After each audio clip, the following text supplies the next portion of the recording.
নোয়াখালী ৪ আসন থেকে অসুদিয়া ও নেয়াজপুর ইউনিয়ন বাদ দেওয়ার প্রতিবাদে মানববন্ধন ও সড়ক অবরোধ করেছে স্থানীয়রা।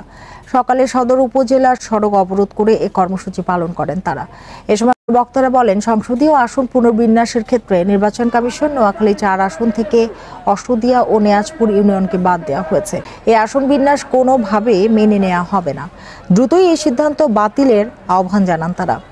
সরকারকে বলতে চাই, আমরা আইনের প্রতি শ্রদ্ধাশীল, আমরা নেয়াজপুরবাসী আইনকে সম্মান করি, কিন্তু আমাদের যে অধিকার, আমরা জন্মেছি নোয়াখালী ৪ আসনে, আমরা নোয়াখালী ৫ আসন কোম্পানিগঞ্জে ভোটদানে অংশগ্রহণ করবো না। আমরা নেয়াজপুর সর্বদলীয় লোকজন ঐক্যবদ্ধ, আমরা নোয়াখালী ৪ আসনে ছিলাম, আমরা নোয়াখালী ৪ আসনে থাকবো। প্রশাসকের বরাদ দিয়ে আমি বলতে চাই, আমাদেরকে নিয়ে এই খেলা আজকে শুরু হয় নাই। গত ২০ বছর আগে এই খেলায় অংশগ্রহণ করেছে কে বা কারা? আমাদের প্রবীণরা সেই সময় আন্দোলন করেছে। ২০ বছর পরে এসে আবার আমরা আন্দোলন করছি। আমাদের অনেকে চাচ্ছে সমাধান, আমরা সমাধান শুধু নয়